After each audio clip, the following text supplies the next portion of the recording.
Commission will come to order. I want to welcome everyone to the in-person and virtually to the October 22nd, 2024 meeting of the Federal Maritime Commission. We are holding this meeting at the Surface Transportation Board because the FMC's hearing room is currently undergoing renovations. I do want to thank our friends at the STB and particularly Chairman Robert Primus and the other three members of that board for allowing us to use their hearing room today and for all of the generosities they've shown us while our our particular room is under construction. Today, the Commission will hear updates from staff on the FMC's ongoing enforcement efforts from the Director of the Bureau of Enforcement Investigations and Compliance. We will also hear about the Commission's implementation of the charge complaint process that was constituted by the Ocean Shipping Reform Act of 2022 from the acting deputy of BIEC. And finally, we will have an update from the Commission Chief Information Officer and members of the Office of Information Technology related to the Commission's information technology efforts and advancements. Following these presentations, the Commission will have additional updates in a closed non-public session. The reason for the closed session is to protect proprietary information and other confidential information that is required to remain non-public under the Commission's rules. With that, though, we will now turn to the updates on this afternoon's public agenda. Mr. Secretary, the Commission is ready for the first item on the agenda. Dear Mr. Chairman and Commissioners, the first item on your agenda is a staff update on enforcement. This item will be presented by the Director of Bureau of Enforcement Investigations and Compliance, John Cruz. Please proceed. Thank you.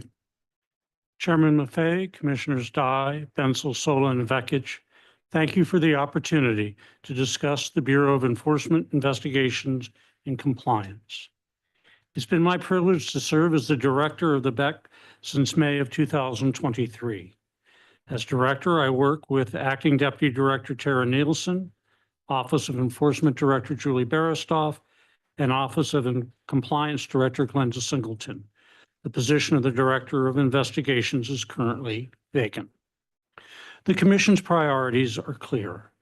Our Bureau's priorities focus on potentially unlawful common carrier and marine terminal operator practices that negatively impact significant portions of the maritime industry or which appear to cause market distortion.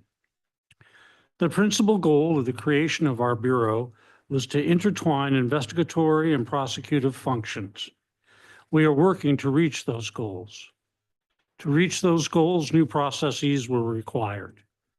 We needed to change the orientation of the investigative and prosecutive function towards more substantially complex undertakings. We are continuing that transition, which includes considerably more interaction and coordination of effort in a unified approach to investigations and prosecutions. Now, we are not a criminal law enforcement agency. Our investigators are not routinely prowling the docks or opening containers. Our responsibility is that of an economic or market regulatory agency. The types of cases you have asked us to pursue are document intensive, lengthy, and difficult. These cases are fundamentally different from earlier generations of cases that were related to missing qualified individual or QI matters, or those of unlicensed ocean transportation intermediaries or mislabeled cargo. These new and more complex investigations require the best efforts of both our investigators and our trial attorneys in a unified approach that requires both to be fully engaged from the very beginning to the end of the process. There are currently two non-adjudicatory investigations, or NAIs, underway. One is public record, and the other is not. In both matters, Bureau attorneys and investigators are using the authorities you have delegated to us to uncover information that is relevant to the Commission's business. We are issuing subpoenas and preparing to take sworn testimony. At the conclusion of the NAIs, we'll present the evidence and information we've obtained for your consideration. I expect that we'll be pursuing more NAIs in the future. Our Bureau is actively exploring alternative modalities which can be exploited to obtain actionable intelligence to practices that negatively affect the maritime industry. By leveraging the expertise of both our investigative and prosecutive resources, we will provide a value-added benefit to our combined work product. While the number of finalized cases will be lower, the return will be greater. The Commission has entered into compromise agreements during fiscal year 2024 with 3 different regulated entities. We collected more than $2.3 million in commitments from each company to reform specific business practices. And those agreements are the result of investigations and efforts by both our investigators and our trial attorneys. CMA CGM, an Ocean Common carrier, paid $1.975 million to resolve allocations that had overbroadly defined and then applied its definition of a merchant in its bill of lading. They demanded payment from third parties who should not have been billed. CMA CGM has terminated this practice and ensures that future compliance by amending its tariff rules to limit the definition of merchant in its bills of lading to shippers, consignees, and persons with a beneficial interest in the cargo as defined by Commission regulations in 46 CFR 515.2b. In addition to the civil penalties, CMA CGM agreed that it would furnish restitution to impacted third parties in the forms of refunds and waivers. It also committed itself to comply with the demurrage and detention billing rule 46 CFR Part 541 upon its effective date of May 28, 2024. Vanguard Logistics Services, or Vanguard, an ocean transportation intermediary, referred to as an OTI, paid $175,000 to resolve allegations that it knowingly and willfully accepted cargo from or transported cargo for on the accounts of OTIs that did not have the bonds, insurance, or other sureties required by law. Vanguard's agreed to undertake an audit of its internal practices and procedures and will provide quarterly updates to our Bureau on the progress of its audit, as well as a report of remedial action it's taken in response to that audit's findings.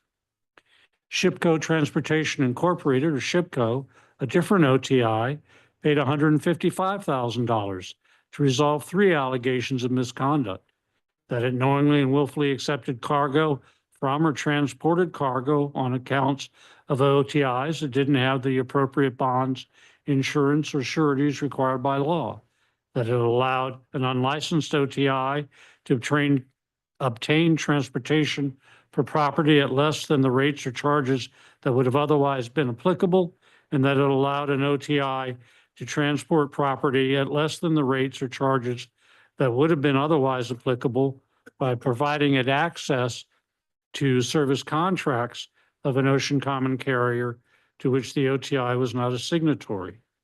Both Vanguard and Shipco have agreed in their respective compromise agreements to fully cooperate with our Bureau in any future investigatory or enforcement efforts. As you know, our Bureau is comprised of 3 offices: enforcement, investigation, and compliance. While each has a distinct role, having each of those within a unified Bureau enables us to combine the collective resources, experiences, and talents to further the Commission's goal in an effective and efficient manner. The Office of Compliance, led by Glenda Singleton, now has 4 investigative analysts. The office that includes the recent augmentation of a senior investigative analyst and another investigative analyst. And our new senior investigative analyst has been assisting with the review of charge complaints. Examples of common compliance matters include a failure to disclose an agency relationship, improper negotiated rate agreements, failure to adhere to detention and demurrage invoice requirements, or a failure to advise the Commission of changes in the corporation. Regarding the Office of Compliance, the work hours of the Commission's 6 investigators are still include a substantial investment in the processing of charge complaints. That investment of work time imposes a limitation on the amount of time they can expend on other investigatory matters. You're going to hear from Acting Deputy Director Tara Nielsen regarding charge complaints in greater detail in just a moment. Our investigators' work does not end when the enforcement report is completed. The Commission's investigator work hours are also being used to support Bureau non-adjudicatory investigations and other pending cases. Our Office of Enforcement currently has 6 trial attorneys. It's a matter of public record that the Bureau is currently prosecuting a case involving the Mediterranean Shipping Corporation and seeking a penalty of $63.3 million for various Shipping Act violations. Because that issue is currently being adjudicated by an administrative law judge, I'm constrained about what I can talk about. Really, I can't discuss anything other than matters that are already on the public record. But it is already a matter of public record that we allege the violations include billing third parties that may not have been directly a part of the bill of lading, tariffs and fees for non-operating refrigerated containers, how rates were published, and was the company following the published rates. In both open and closed portion of today's hearing, you're going to hear from the Office of Information Technology, or OIT. OIT's growth and development is crucial to the continued progress of this Bureau and of our Commission as a whole. We've improved interviews and investigations by having standardized reporting, by collecting both visual material, evidence, and having recorded interviews when appropriate. These recordings are being transcribed and made a part of our investigatory record. Using the exceptional talents of Acting Deputy Director Tara Nielsen, we've taken interim steps to make our files and our work product more efficient while we work with the Commission's OIT staff while they take our information technology capabilities to the next level. Under your leadership and that of the Managing Director and the Chief of Staff, our entire Commission took public and proactive measures to assure the maritime industry and the American public that this Commission was prepared to assist during the recent dock strike. In keeping with our maritime heritage, it was an all-hands-on-deck experience. On our Bureau, along with the Bureau of Trade Analysis, the Office of Information Technology, the General Counsel's Office, the Office of the Chairman, the Office of the Managing Director, the Secretary's Office, and the Consumer Affairs and Dispute Resolution Service, all Commission components played a part in those efforts to address that issue. The Commission has undertaken repeated steps to make it abundantly clear it was both monitoring and reviewing surcharges and fees that were announced or implemented or suspended in connection with the recent work stoppage. Commission staff, including our Bureau, met with stakeholders from the maritime industry in the lead up to, during, and now after the strike. I can assure each one of you, the maritime industry, and the American public that all reports of misconduct related to the strike will be reviewed by our Bureau. We're fully prepared to investigate such allegations and to prosecute any violations to the fullest extent possible under the law.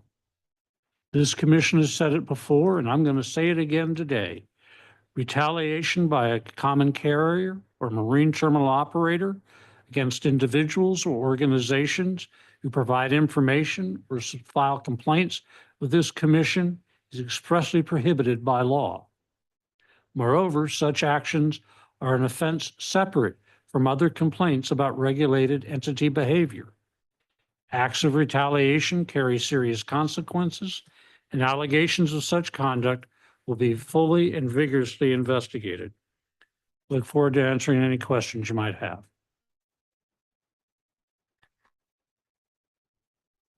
Thank you very much, Mr. Cruz. Thank you very much to all of your staff.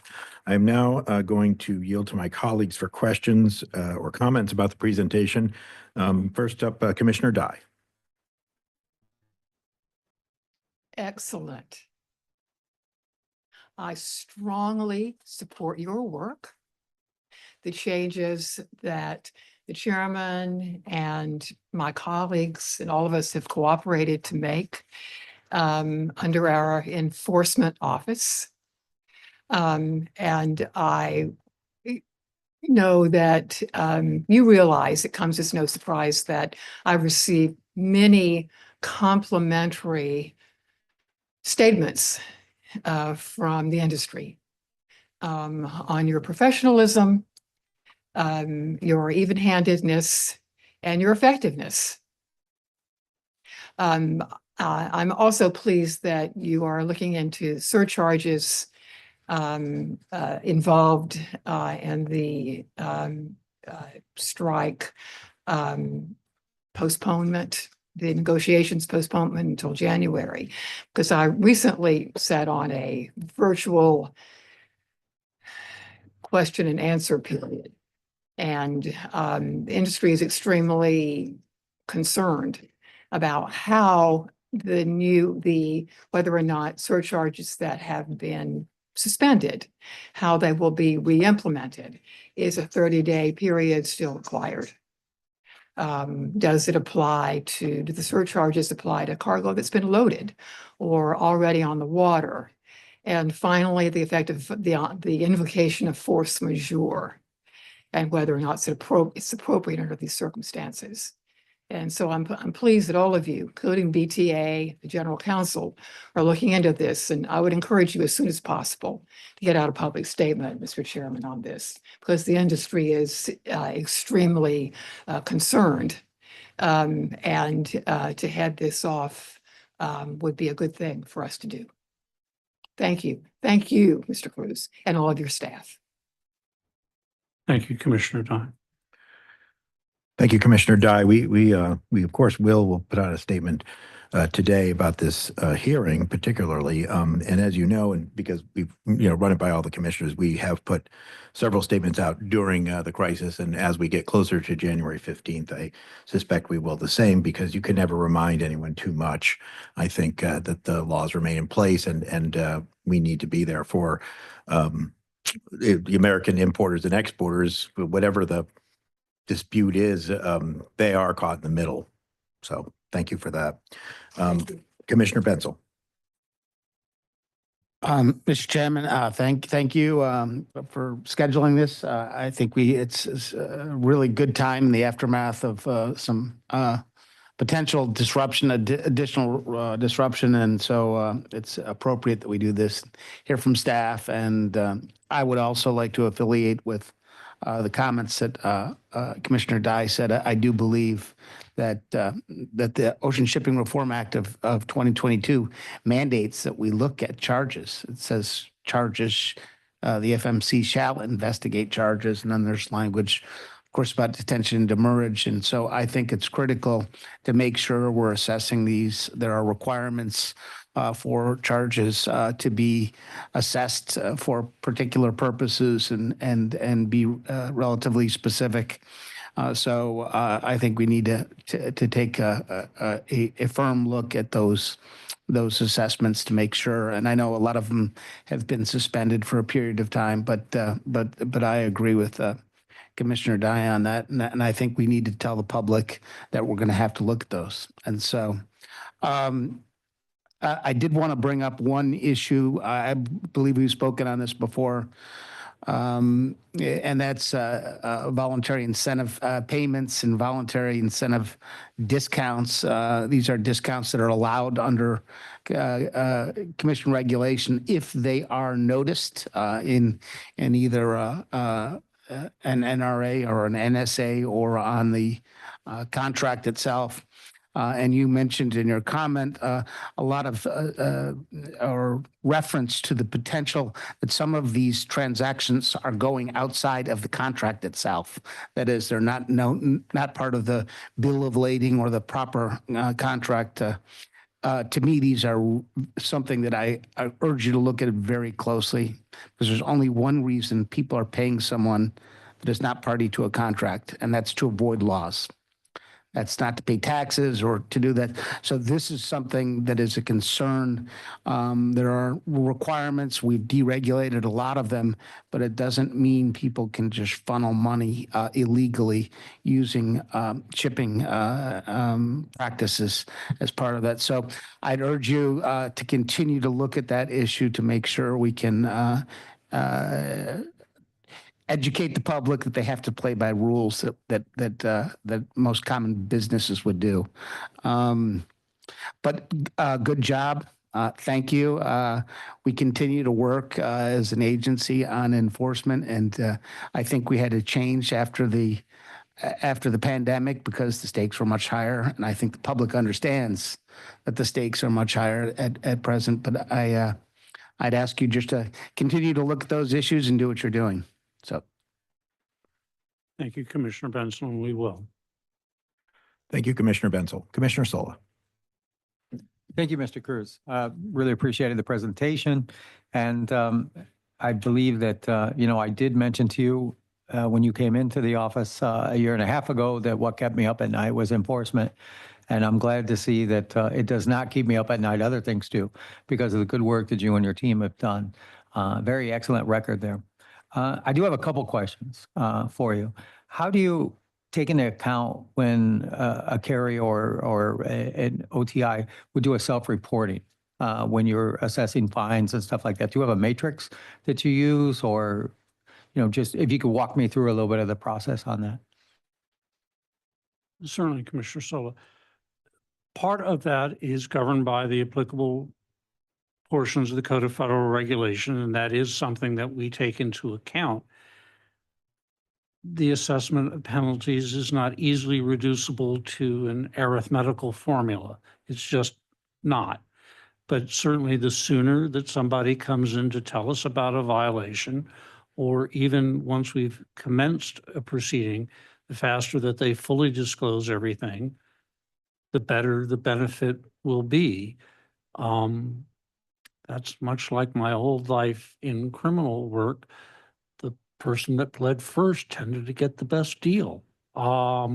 So if a company comes in and makes us aware of a problem that we don't even know about, well, there's going to be a substantial discount from one that we had to go out and dig it out ourselves. We will certainly take that into consideration, and we would present all of the facts as this commission deserves all of the relevant information when we propose a settlement. So we're going to make you and the other commissioners aware of everything, and you will have an opportunity to decide if we made the right calculation or not. Thank you. And I think that's to the encouragement to have people come forth and do self-reporting, that it is in their self-interest. And I believe that is something that, a message that, we may be able to put forward. As far as you mentioned that you're gearing up a little bit towards the potential strike, a potential strike on the 15th of January. And as you know, we have a new administration coming in on the 20th. So I'd like to know a little bit more. The first thing I think that they're going to inherit, no matter who wins, is they're going to inherit, they very well could inherit a port strike that would be affecting the entire U.S. Economy. So how are those plans going to gearing up and looking at those type of issues that you mentioned earlier? Can you give us some examples of those? Certainly, sir. Well, last week I had the opportunity to speak to the Retail Industry Leaders Association, and they have a supply chain subcommittee. They were meeting here in Washington. I told them, I've told you that we will look at those and to please make us aware. We have 6 investigators. It's a $1.5 trillion a year business. We're going to depend on people to make us aware of information that we can act on. We can't be everywhere all at once. We will do the very best we can, but we are dependent on people to make us aware of charges that others, that they're being, that are being imposed upon them, and then we can begin our investigative efforts. So the commission has put out repeated public statements that we will look at that. This is a mature industry. They know how to contact us. I mean, we talk to people involved in the importation of material and the export of material frequently.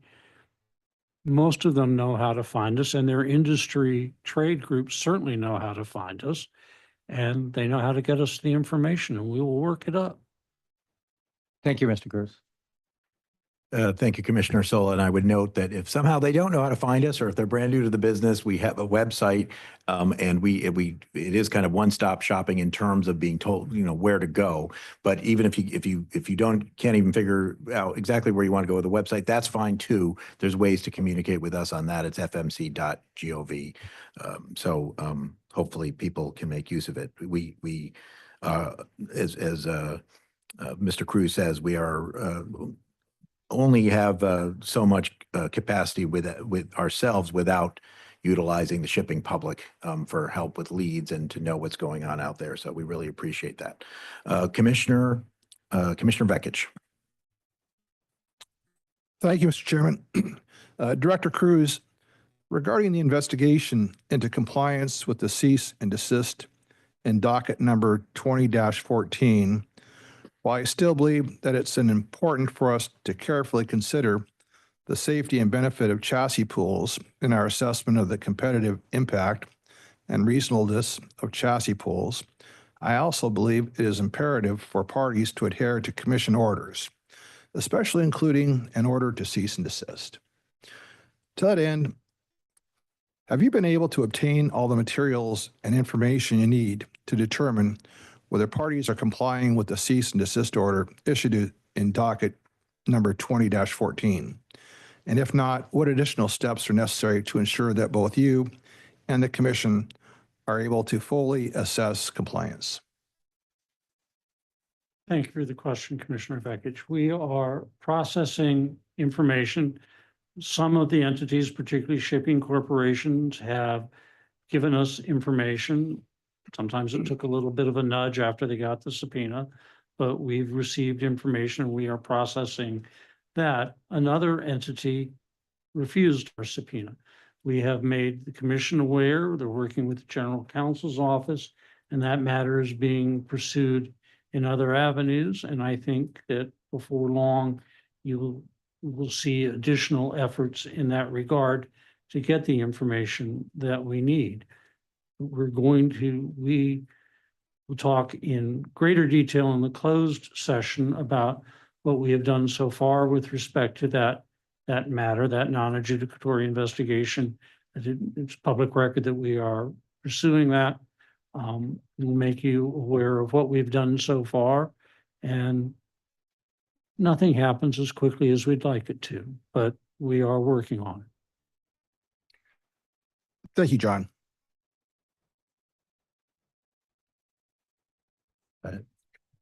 Thank you, Commissioner Vekich. I just want to say a couple of things. Thank you very much, Mr. Cruz, for that presentation, and both to you and for all the people who work with you. Since becoming chairman, enforcement has become, I mean, it was one of my top priorities, but that's way understating it, because the commission as a whole has made it a huge priority. I think the remarks of Commissioner Dye were spot on, and I'd be surprised if any of us even disagreed even the slightest. The fact is on enforcement matters, this is one of the most united commissions probably in the history of the Federal Maritime Commission, if not federal commissions as a whole. And so I really, really appreciate all of the commission's work on that. We've come a long way. We've reorganized it.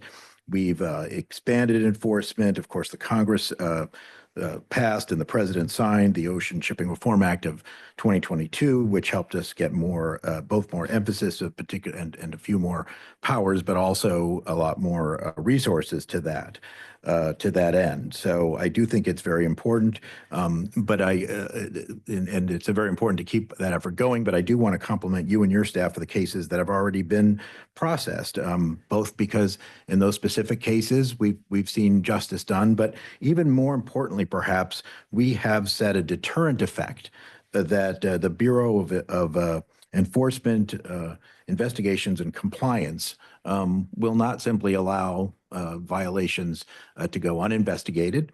Doesn't mean every single lead we get is a good one, but it does mean they won't go uninvestigated, and that we take them very seriously. And not the least of our good changes has been to hire you, sir. So I do thank you for your dedication, Mr. Cruz.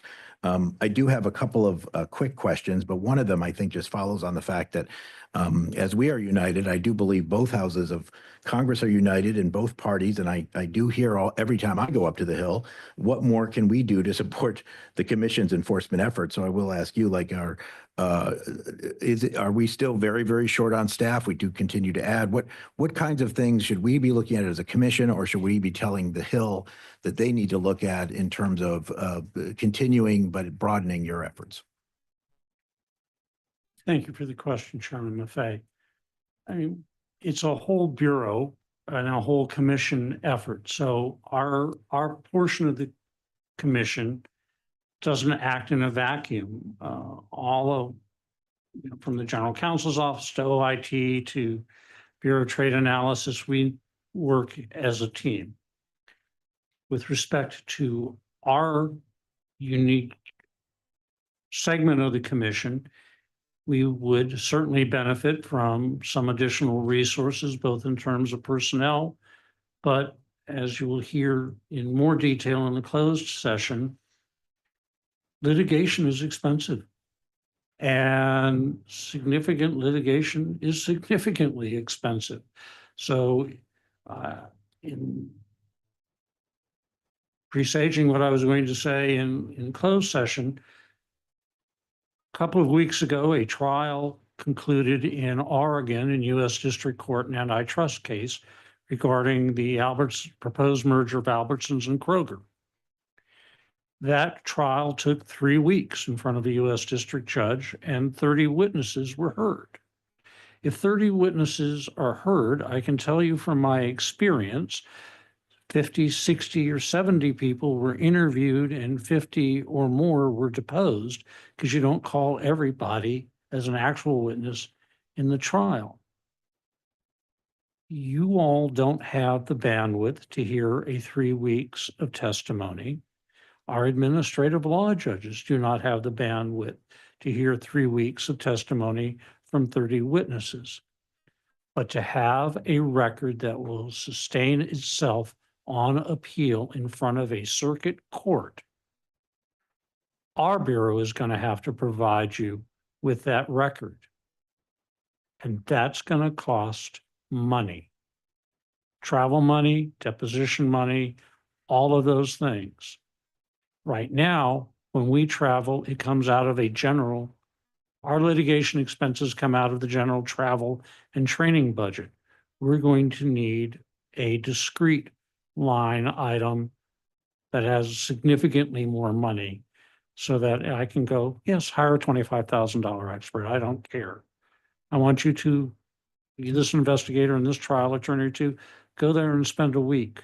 And then if you need to go someplace else, spend another week. That requires money. Thank you for your candor. It's a sobering answer, but I think important for the commission to hear, because we do want you to be successful, and we know these things aren't built overnight, and we've come so far, but we still have a long way to go.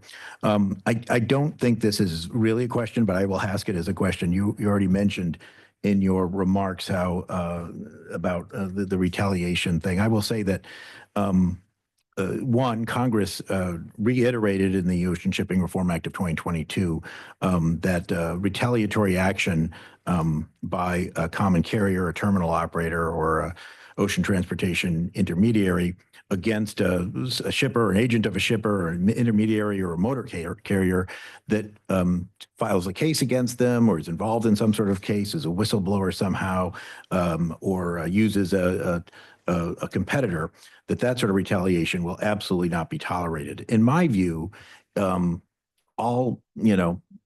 are an enforcement agency. We need to go after all these cases, but retaliation is the worst sin. It's the closest thing to a mortal sin, I think, that we would ever investigate or prosecute. And the reason is because of what we were talking about earlier, how important it is that we get leads from the shipping public. As you know, they have the ability to bring their own cases. They don't need enforcement to bring them. But that's sometimes very difficult. But even if they're not willing to bring their own case, we certainly need that information. And this fear of retaliation is real in the importer and exporter community. So I just want to make sure that you agree that if there's any indication whatsoever of a retaliatory action against someone filing one of these claims or something like that, that will go straight to the top in terms of enforcement. Chairman, I can assure you that, particularly with my background, I take obstructive issues extraordinarily seriously because they go, as you said, to the fundamental core of our ability to act as economic regulators. It is absolutely true. Each one of you has heard from members of the shipping and exporting communities that they are afraid to give us information. But without that information, I mean, respondents are entitled to due process. And so I can't just go, well, I've heard and hunched and I think this. I have to prove in court. So our ability to do our job is absolutely tied to our ability to get information. So any actions which adversely affect our ability to receive and act on information cripple the ability of the commission to do its job.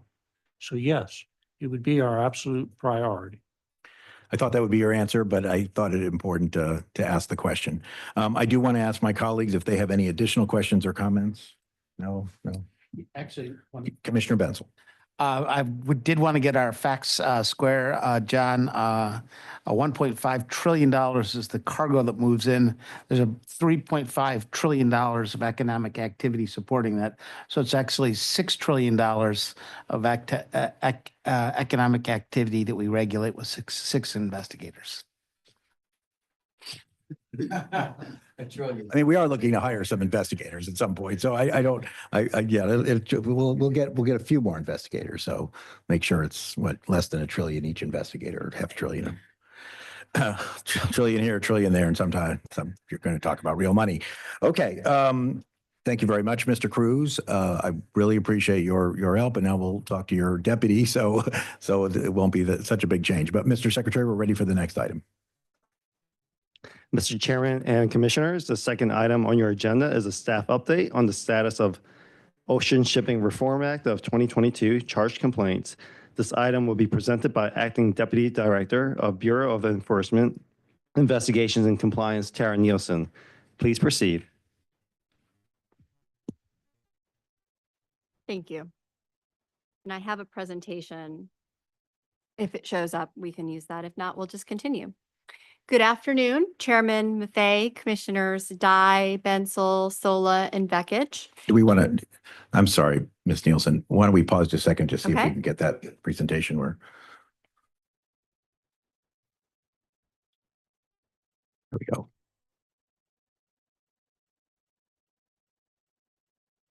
Thank you. You can continue, Ms. Nielsen. Thank you. Thank you for the opportunity to update you and the public who's listening in on the Commission's implementation of the Ocean Shipping Reform Act of 2022's charge complaint provisions, which are at 46 U.S.C. 41310. As a refresher, under this law, shippers may submit to the FMC complaints of charges assessed by a common carrier that the shipper believed to be unlawful. Commission staff promptly investigates these complaints, and the Commission may order refunds and penalties for charges that don't comply with the Shipping Act. The commission began accepting and investigating these complaints immediately after OSRA was enacted in June of 2022. And the procedure to adjudicate charge complaints, our current interim procedure, was formally adopted by the commission in October of that year. Since the enactment of OSRA through the end of September 2024, we've received 602 charge complaint submissions. 300 of those, about half of all submissions, met the base threshold for investigation.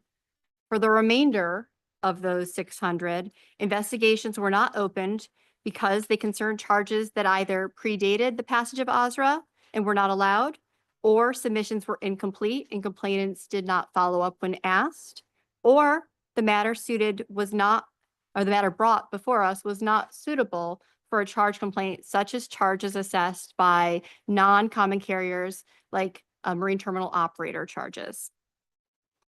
Of the 300 that were assigned for investigation, 208 of those were voluntarily resolved by a carrier by issuing a refund or a waiver before an order to show cause was issued by the commission.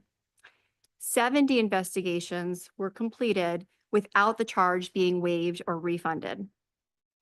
Of those 70, 41 investigations determined that the evidence did not support the complainant's claim that the charges were not in compliance with the Shipping Act.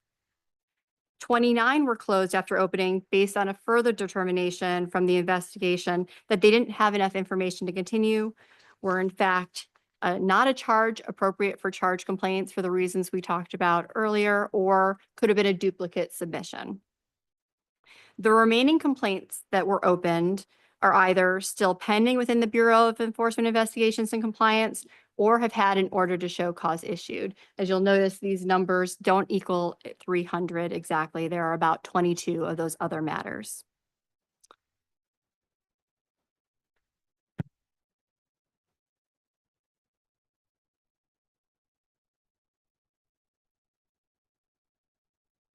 The charge complaint process continues to drive informal settlement waivers, mainly of demurrage and detention billing charges. As I mentioned earlier, of the 208 voluntary waivers and refunds for charge complaints, those refunds and waivers, they total just under $3.3 million. And that's the amount that was actually refunded or waived. While refunds and waivers returned voluntarily don't equal an admission of guilt in any manner from a carrier, nor does it mean that the commission would have found a violation if it was brought before you in an order to show cause. These refunds and waivers do show a direct benefit to shippers that brought their charge complaints to the commission. Our interim procedure allows a complainant to determine if a refund or waiver is an appropriate resolution to their charge complaint during the investigation stage.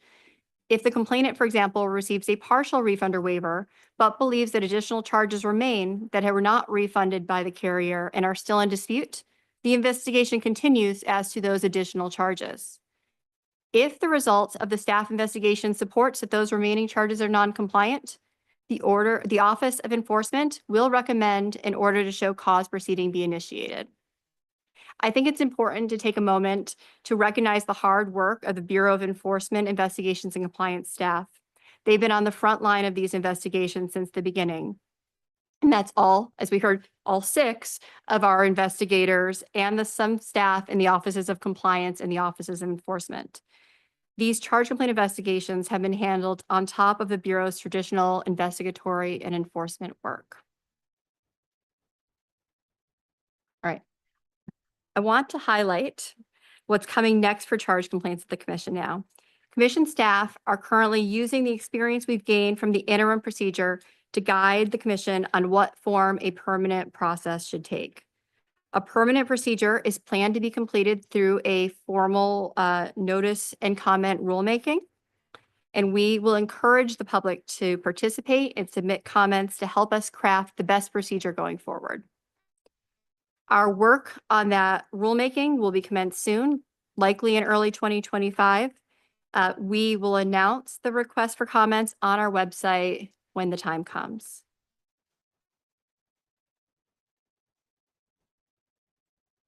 Put myself on those slides. There's a little bit of a delay. Well, for more information on charge complaints, our website at www.fmc.gov has information including frequently asked questions, and a webinar presentation available that goes over the whole charge complaint process. If the public wants to submit a charge complaint, they should send an email to chargecomplaints@fmc.gov, and their email will be promptly acknowledged. Also included is information on how to reach out to the Bureau of Enforcement Investigations and Compliance on other potential law violations, or how to reach out to our Office of Consumer Affairs and Dispute Resolution Services if the public wants help on a real-time shipping dispute. All right. This concludes my presentation, and we look forward to keeping you and the public apprised of our progress. And we'll discuss the charge complaint interim procedure and next steps in more detail in closed session. I'm available to answer any of your questions. Thank you. Thank you, Ms. Nielsen. Now go to the commissioners for questions. Commissioner Dye. Thank you for that briefing. And I look forward to learning a little more in depth about the new procedures and what you may recommend in the closed session. Thank you, as always. Thank you, Commissioner Dye. Commissioner Bensel. Thank you for the briefing, Tara. Two things I wanted to explore a little bit.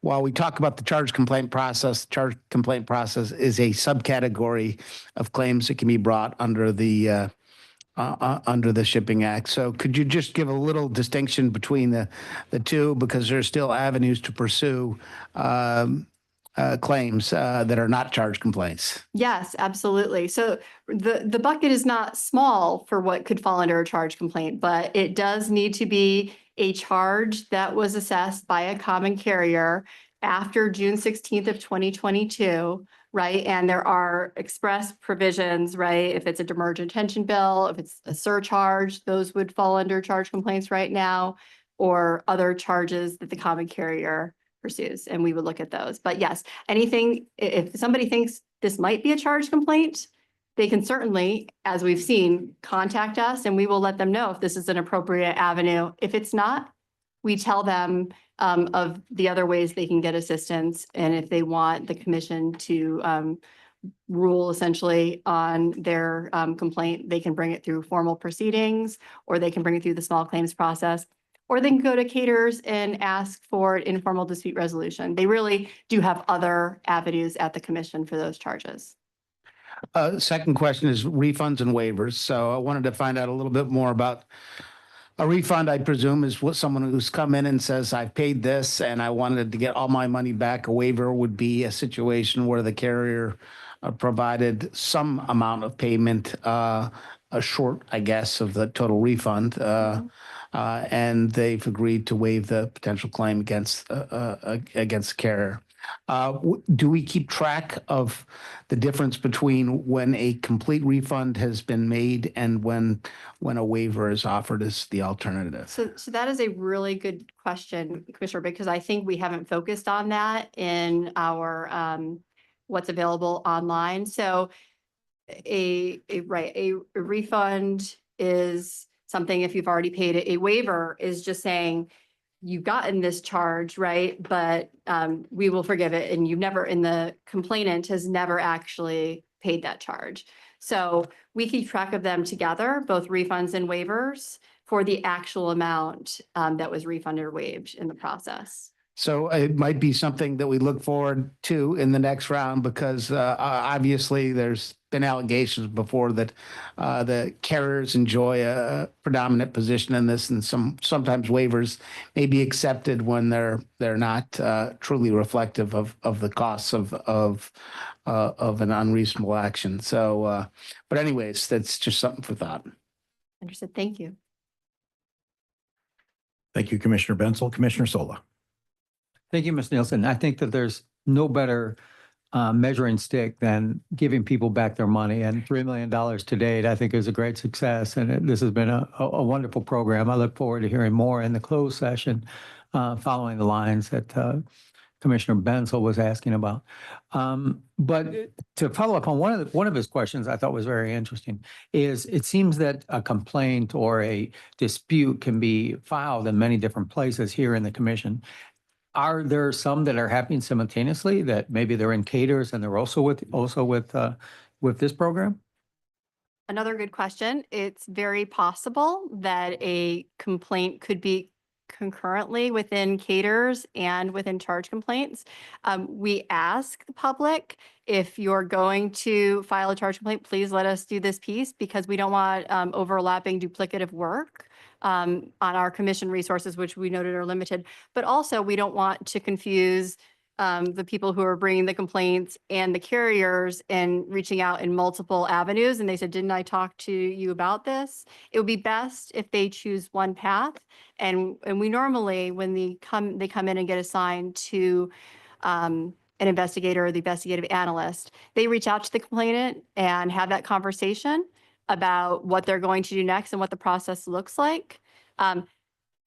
We do have a bit of a blind spot, because what happens in consumer affairs and dispute resolution services is confidential, right? And that information is not shared with the Bureau of Enforcement Investigations and Compliance. So theoretically possible, but we try to make sure that that is not happening at the same time. Now, if there is not a refund or a waiver of the charge, and if it's even one of those cases that we said, we don't see a violation here, nothing stops them from trying to get help from caters after that, or alternatively going to caters first and then coming into the charge complaints process. So we're not closing any doors, but we just like to have the doors one at a time if possible.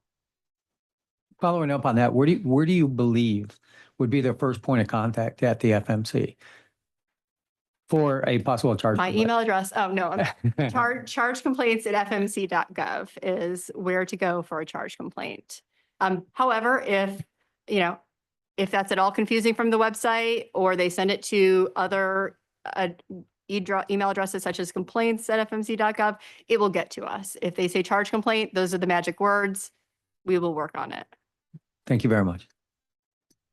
Thank you, Commissioner Sola. And just to make sure I understand correctly, it's basically what you're sort of saying is it's okay to follow a bunch of these procedures, but it's definitely better if you do one at a time. We would ask that. Right. So just don't do them simultaneously.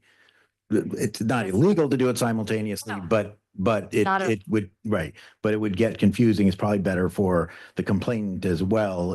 And I do think Caters is also equipped to counsel as to what the options are. So Caters could be your first stop, even if to find out what your other options are if you're a shipper who possibly has a detention or demurrage charge that is unfair.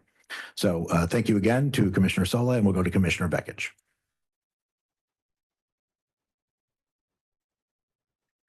Thank you, Mr. Chairman. And I'm happy that the charge complaint process is becoming a useful tool, and you're getting a lot of traffic. And I know our office, probably our first point of contact, I think we've had a dozen, our office has been the first point of contact and referred them down to your shop.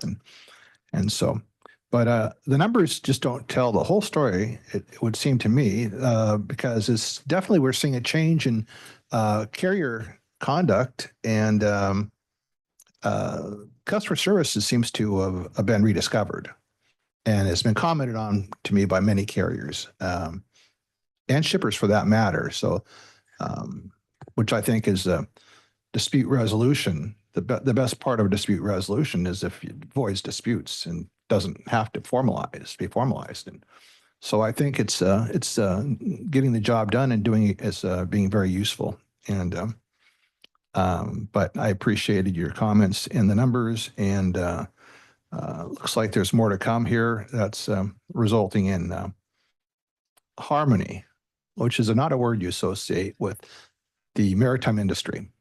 So thank you.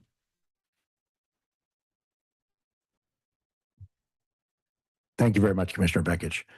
I do have a few questions myself. Ms. Nielsen, a lot of these, by far the bulk of them Well, I don't know the bulk of them, but the bulk of them that do get perfected, and it's more than half, it sounds like about half, are legitimate, but and then a good portion of those are reach some sort of settlement offer. But what if the shipper, the importer or exporter is unhappy with that? They sort of say, look, this whole charge was unfair. Can they continue to pursue the complaint even after that negotiation goes on? Absolutely. If they are unsatisfied with any sort of offer or partial refund that might come in from a carrier, the investigation doesn't end. The investigation stays open for any charge or part of a charge that is alleged to be a non-compliant charge. Depending on the course, what happens with that investigation will necessarily decide what happens to that charge, at least in the charge complaints process. Either the investigation concludes and with a finding that insufficient evidence, right, that the investigation stage from staff doesn't agree, or it will find that we do agree and the Office of Enforcement can bring an order to show cause recommendation in front of the commission. And then the commission gets to determine whether or not that charge is compliant or non-compliant with the law. This is a fast track process in terms of filing the complaint and having it first investigated by the FMC. But is it true that if you get to that point and you're investigating the case, does that end up taking longer? It does, and I think our experience has shown that it has taken longer over time. Nevertheless, we're still trying to move very quickly, and I think getting it straight to the commission for action is sort of a shortcut in a way to a faster resolution of that adjudicatory process.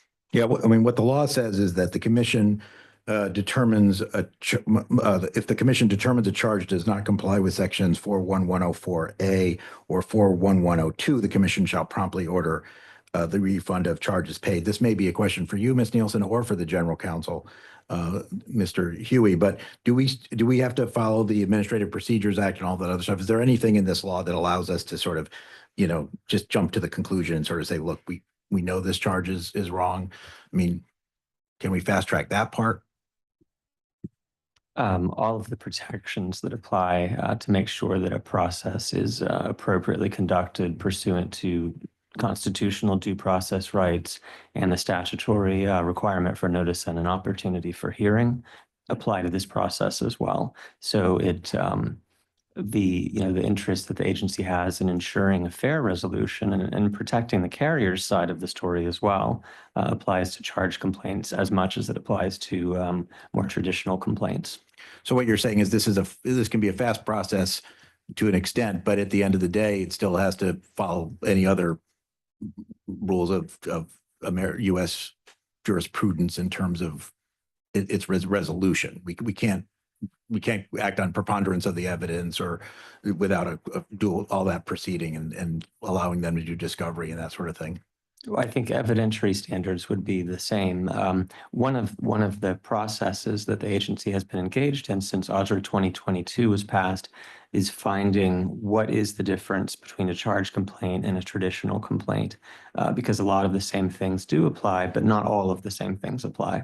So finding the spot where the agency can implement Congress's directive to promptly adjudicate these complaints is the sweet spot that the rulemaking that was mentioned will seek to achieve. Okay. But Ms. Nielsen, we try to do it as promptly as we can, whatever option the shipper decides. Yes. Okay. Okay. Can I just ask you because we were talking about various processes, and of course you can go through the charge complaint route, and if for some reason it's not appropriate, you could go a different route within the commission. But is there a statute of limitations or a deadline for either filing the charge complaint or the final complaint, or how does that work? In the interim procedure, there is not. We use Rule 502.91, the order to show cause process. So that's for the adjudication piece, and for the investigation piece, there's no requirement in the statute. So long as the charge was filed, after June 16th, which I suppose is a necessary statute of limitations at this point. June years 16th, later, 2022, because that's when the Right. Ocean Shipping So- Reform Act so was signed, any yes. charge before that can't be brought as a charge complaint. But no, at this point, there is not any sort of other requirements that would bar them. Yeah, Ms. Nielsen, I think the interim process has worked tremendously well, which is not to say that it's perfect. I think, shippers, the shipping public has to understand that this was designed by Congress, not by us, but it was designed by Congress, and we put it into play as quickly as we could in order to give importers and exporters who feel that there's a improper charge, particularly in terms of detention and demurrage, additional options, maybe some better options, quicker options that they could avoid, a full process, particularly if it's an obvious thing. But it doesn't, there's no magic here. We can't just sort of wave a wand overnight. The one thing I will say, and we'll have more conversation in private session about the rule, but the one thing I do want to say in public session is I do think we can do something about that term waiver, if only because it does feel to me that the term waiver implies that the charge was a valid charge and the entity, usually the carrier or the MTO, is waiving it. Whereas the process itself, particularly in a settlement, doesn't necessarily do that. It doesn't necessarily say it was an improper charge or a proper charge. Most of these settlements sort of say, look, this is what we'll settle on. But one word I might use is cancel the charge or something like that. It's a matter of semantics, but I do think it's important to some importers and exporters as they go through this process. But it's just a detail. Mostly, I think it has worked very well for most of the shippers that have used it. Does it mean it fits every case? No. Does it mean it helps every shipper? No. Does it mean that every charge that is improper is taken away? No. But we've made progress, and I rarely compliment my former colleagues in Congress, but I do want to compliment them for being able to, during the pandemic, help basically give us the authority and then compliment us for coming up with a process in a very, very short order that does move the ball forward. So thank you very much.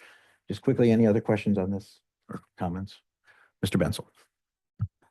On the issue of statute of limitations, I did want to look at this issue again because I don't want to get this confused. So to date, the charge complaint process has not come up against a statute of limitations on bringing the claim.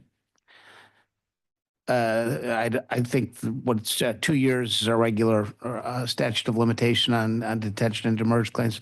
The question I have is, I feel, this is just my feeling, that there would be a statute of limitation on all claims for detention and demurrages, that the informal charge complaint process wouldn't change that. So I just, this is a question for Chris, what is your assessment that there is no statute of limitations? Because I think this is important for the public to know.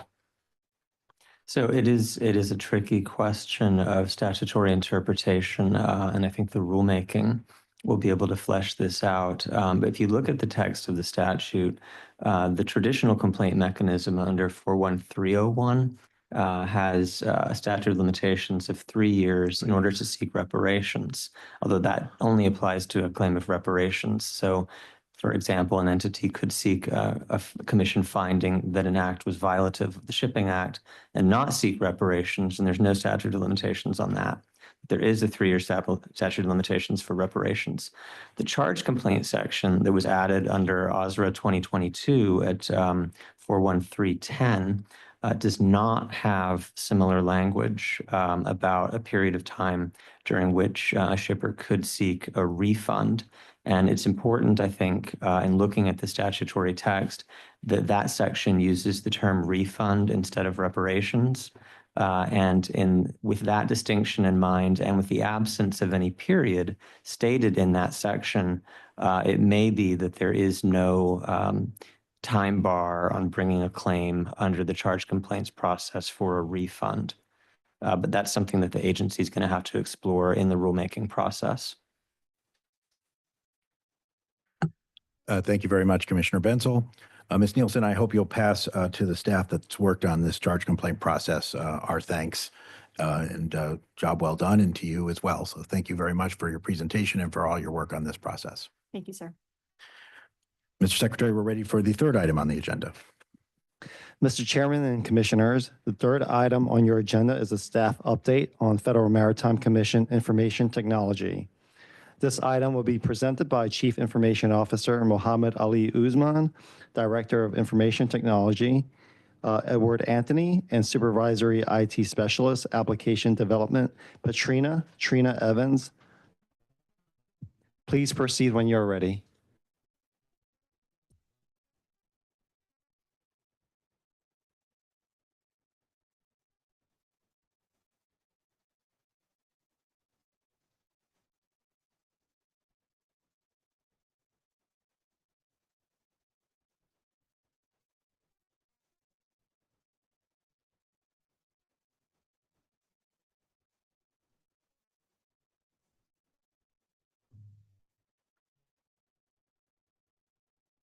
Good afternoon, Mr. Chairman, Commissioners, and esteemed participants. First, I would like to thank you all for the opportunity to address this public hearing. As the Chief Information Officer, I am pleased to provide a briefing on our IT initiatives and how they align with the Commission's mission to ensure a competitive, reliable, and secure maritime industry. Joining me here are OIT staff, Mr. Edward Anthony, IT Director, Mrs. Trina Evans, Application Development Manager, who would be helping me during the private session portion of this briefing. In today's rapidly evolving digital landscape, the role of IT is pivotal in enhancing the efficiency and security of our day-to-day operations. My briefing today will cover the strategic priorities we have set to support both our internal processes and broader maritime industry. It is my goal to modernize, secure, and streamline Commission's operations while ensuring compliance with federal and regulatory frameworks. Next slide, please.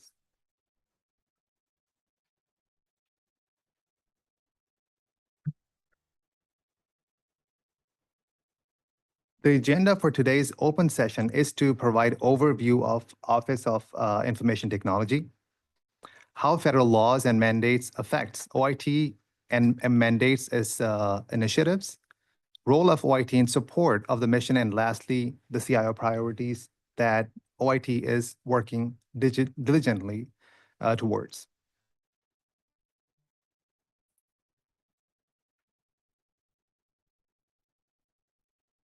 Starting off with the mission, the mission of Office of IT is to provide high-quality IT support by delivering innovative, state-of-the-art, secure, and economical IT capabilities, cost-effective IT solutions and services that support the Commission in upholding the protection of the public from unfair and deceptive practices.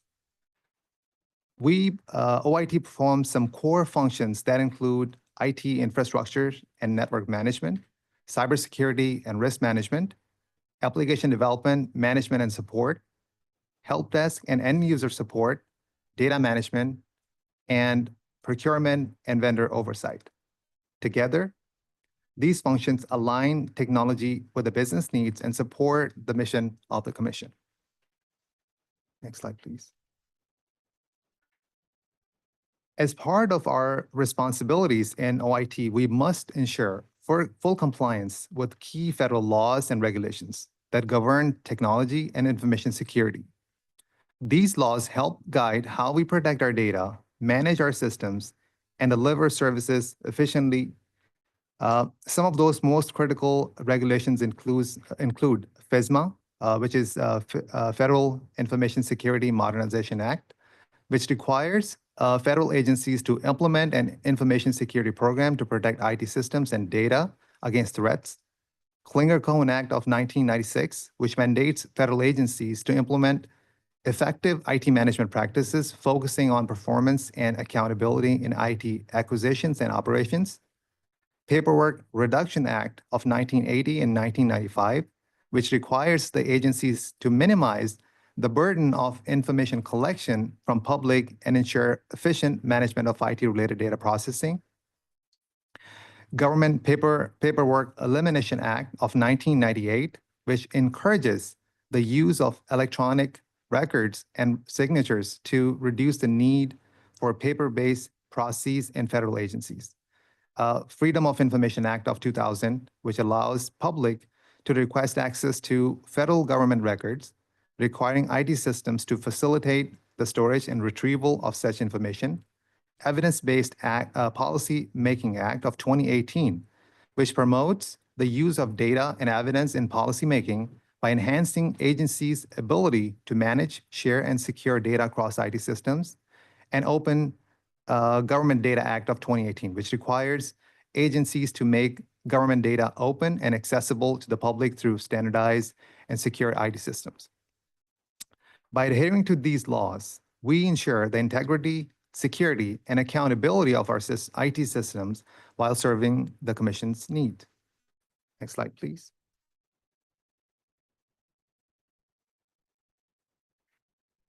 OIT plays a significant role in the pursuit of Commission's mission. It performs this role through enhanced cybersecurity, which is critical to protect and safeguard sensitive maritime data.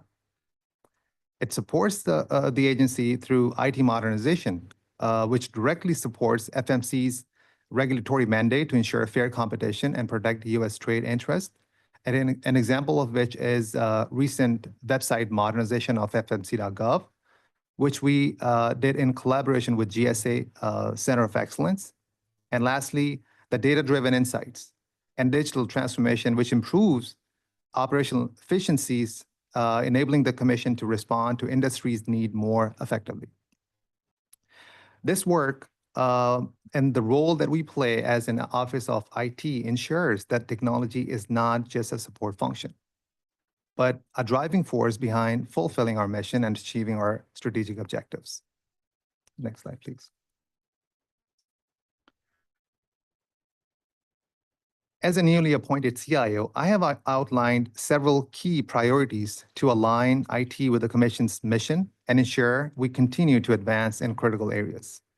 First is strengthening of cybersecurity. Protecting our systems and data is a top priority. We are enhancing our cybersecurity posture by implementing stronger defenses, improving incident response capabilities, and ensuring compliance with federal cybersecurity laws such as FISMA. Modernizing mission-critical systems. Many of our core systems are aging, and modernization is essential to improve efficiency and service delivery. We are focused on replacing and or upgrading these systems to better support the operations and meet future demands. We would like to foster a data-driven culture. Data is a key that we are working closely with other program areas such as BIC, BTA, and others to promote a culture that leverages data for better decision-making in alignment with initiatives such as federal data strategy. And lastly, develop workforce and stakeholder engagement. Our success depends on the strength of our workforce and our relationship with our stakeholders. We are investing in workforce development, fostering collaboration, and ensuring that our IT strategies align with our stakeholder needs. Next slide, please. And I'm happy to answer any questions that you all may have. Thank you very much, Mr. Guzman, and to your colleagues as well. We'll now go to questions. Commissioner Dye. Thank you. I obviously strongly also support your office. You've always been a great help to me.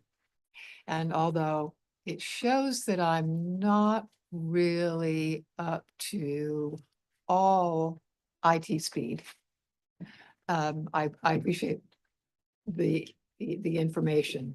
One question I do have is, I know in the past, Bureau of Enforcement, Mr. Cruz, has discussed a greater need for IT software for discovery or such, and you're working with them on that.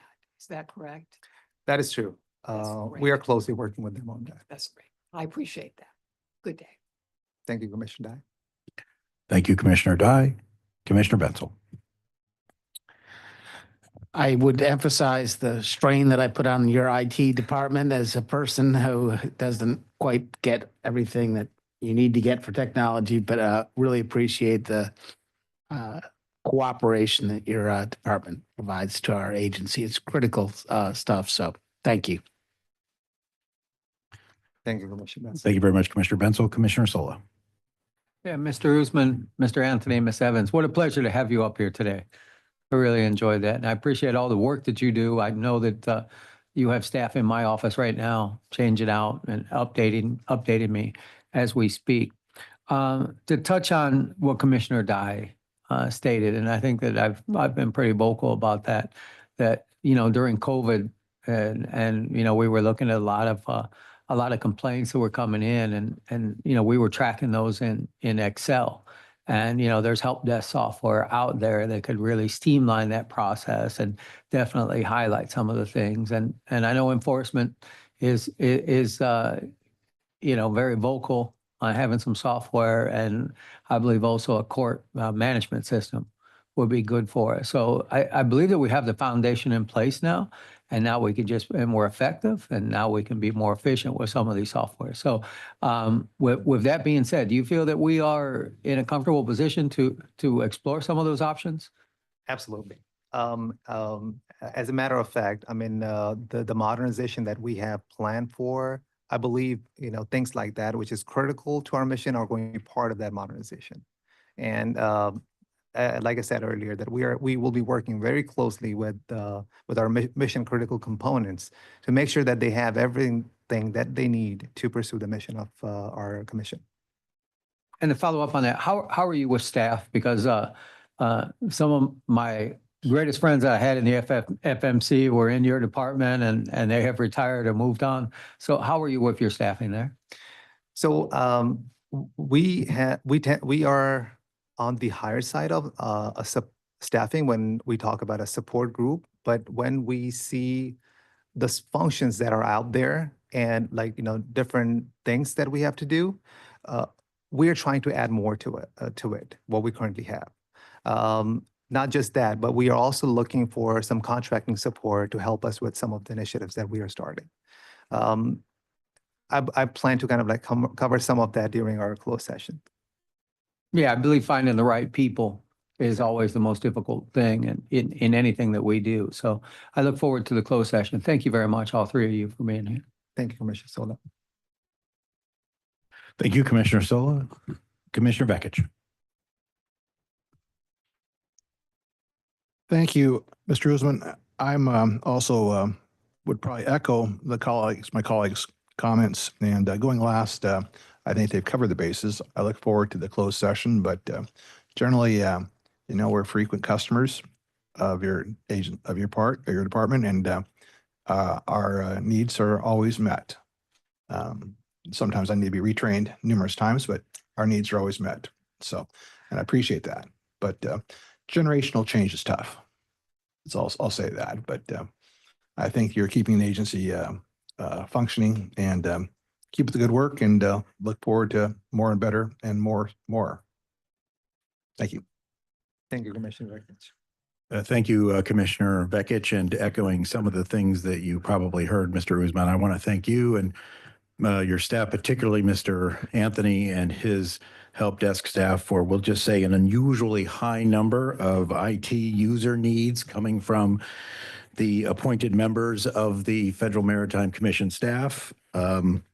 No, we really do appreciate it. I will acknowledge that some of the equipment's a little older and we're getting updates now. So maybe that's part of the reason we can't use it very well. I don't know, maybe, but I do appreciate all of your help with that.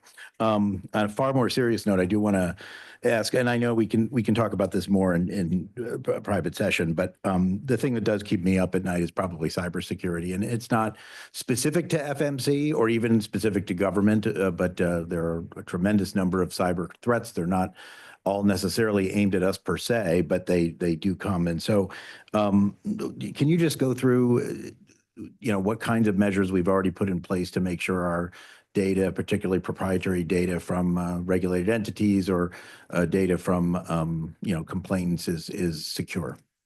Absolutely. So during closed session, I plan to share some statistics with you all. And so we are trying to work on different fronts, whether this is the education of our own internal employees, the different mechanisms or methods we have in place to distinguish between when IT folks are working as an admin, helping somebody else, or IT folks working as just their day-to-day work, right? In addition to that, we are also are trying to improve and have upgraded recently to better supported protocols so that, we are, using advanced technology and, and can, really, when it comes to the data, we can kind of like protect the data of our maritime industry. Great, thank you. We will go more into detail in the executive session, but I did want to make sure that the public does know that it is a huge priority of the commission. You mentioned it several times, but also that, nobody is completely secure, but we're in fairly good shape and at least looking at the overall threats, I suspect we're in much better shape than some agencies, but obviously we continue to make that a huge priority. And I really appreciate that. Any other comments or questions or anything like that? All right. Look, we don't take our lack of questions as an indication of lack of interest, just maybe lack of expertise. We don't want to ask you a less informed question. But we very, very much appreciate the work that all three of you do and the people who work with you, and particularly, as you mentioned, working with the other departments of the commission to make them more effective. So thank you very much. Thank you, Chairman.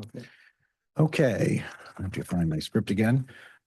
I believe that concludes the items in the opening session. Mr. Secretary, are there any announcements before we move on? Ms. Hennigan, Deputy Managing Director. Thank you, Chairman. On behalf of the Managing Director, thank you for this opportunity for having the staff to brief you on today, you and commissioners. Thank you, Ms. Hannigan, for being here. Our Managing Director, Lucy Marvin, couldn't be here because she has an illness. She is listening in, though. She's listening in. Actually, she mostly didn't want to expose us to her illness, her sickness, because it is communicable. So we appreciate that. We appreciate you being here. I should note that all the departments we heard from today are all under the Managing Director and Deputy Managing Director. So very much appreciated. With that, Mr. Secretary, are there any announcements? Mr. Chairman, there are no further announcements. Okay. So without objection, this will conclude the open session of our meeting. And we will now move to a closed session. So we'll proceed to closed session. Obviously, we'll have to clear the room of any non-staff. But this part of the meeting is over, and we will reconvene in 10 minutes. 10 minutes. Thank you very much.